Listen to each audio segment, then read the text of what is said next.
আসসালামু আলাইকুম। গুরুত্বপূর্ণ একটি ঘটনা। জাতিসংঘের নিরাপত্তা পরিষদে গাজায় যুদ্ধবিরতি প্রস্তাব পাস হয়েছে। আর এটি পাস হওয়ার সাথে সাথে হামাস সেটি মেনে নিয়েছে বা স্বাগত জানিয়েছে। ইসরায়েলও সম্মতি দিয়েছে।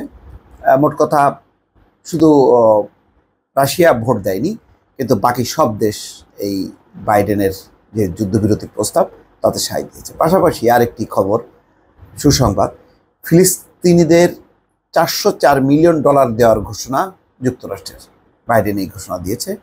কিন্তু পাশাপাশি আছে নিউ ইয়র্ক টাইমসের তদন্তে ফিলিস্তিনি বন্দি নির্যাতনের নির্মম কাহিনী উঠে এসছে।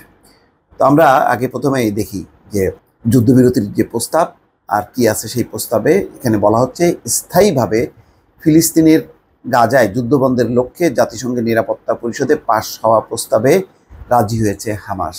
ফিলিস্তিনের স্বাধীনতাকামী এই সংগঠনটি আজ মঙ্গলবার এক বিবৃতিতে বলেছে প্রস্তাবটি বাস্তবায়নের মধ্যস্থতাকারীদের সহায়তা করতে সম্মত তারা।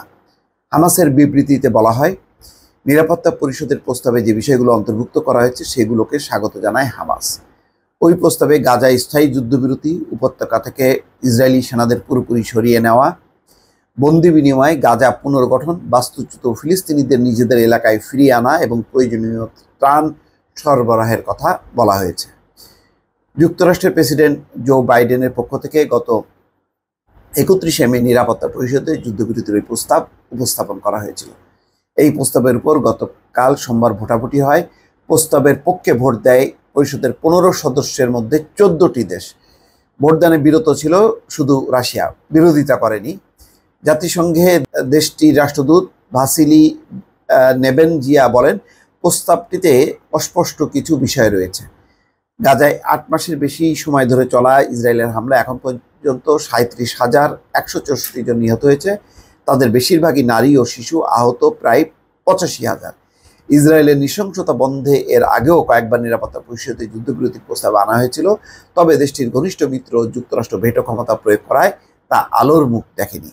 এর মধ্যে গত মাসে গাজায় রাফা এলাকায় ইসরায়েলের স্থল অভিযান শুরুর পর থেকে যুদ্ধবিরতি ও জিম্মি মুক্তির বিষয়ে তৎপর হয়ে ওঠেন বাইডেন। সোমবার নিরাপত্তা পরিষদে ভোটাভুটির পর জাতিসংঘে মার্কিন রাষ্ট্রদূত লিন্ডা থমাস গ্রিনফিল্ড বলেন, আজ যুক্তরাষ্ট্র শান্তির পক্ষে ভোট দিয়েছে। ইসরায়েল এরই মধ্যে প্রস্তাবে সায় দিয়েছে। হামাসও একই পথে হাঁটলে এখনই যুদ্ধ বন্ধ হবে। প্রস্তাবে ইসরায়েলের সায় আছে একথা জানিয়ে জাতিসংঘের মার্কিন রাষ্ট্রদূত বলেন, এ নিয়ে এখনও খোলাখুলিভাবে কিছু জানায়নি ইসরায়েল সরকার। প্রস্তাব পাশের পর জাতিসংঘের ইসরায়েলের রাষ্ট্রদূত গিলাদ এরডান বলেছেন, তার দেশ গাজা নিয়ে এমন কোনো অর্থহীন ও দীর্ঘমেয়াদী আলোচনায় জড়াবে না যেটা হামাস নিজেদের স্বার্থে কাজে লাগাতে পারে। আচ্ছা, 3 ধাপে যুদ্ধবিরতির প্রস্তাব আছে। প্রথম ধাপে হামাস তার বন্দীদেরকে ফিরিয়ে দেবে এবং ইসরায়েল ফিলিস্তিনিদের মুক্তি দেবে। এরপরে বাধাহীনভাবে মানবিক সহায়তা কার্যক্রম হবে এবং দিনে 60টি ট্রাক প্রবেশ করতে পারবে।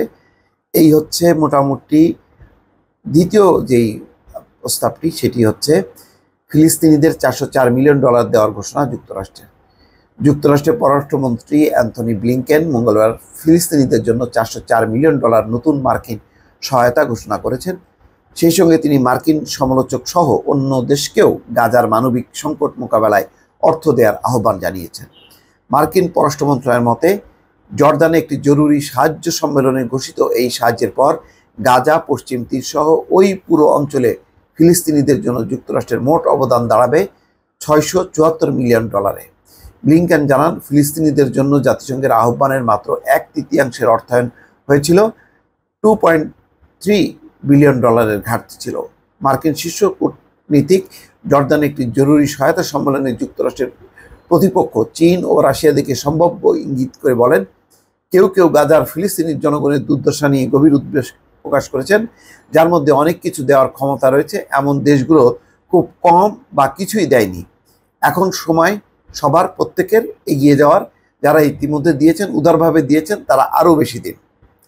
চীন এবং রাশিয়াকে একটু খোঁচা দিয়ে এই কথাটি বলা হয়েছে। অন্যদিকে একটি মর্মান্তিক খবর, নিউ ইয়র্ক টাইমসের যে তদন্ত করেছে তাতে ফিলিস্তিনি বন্দি নির্যাতনের লোমহর্ষক চিত্র উঠে এসছে।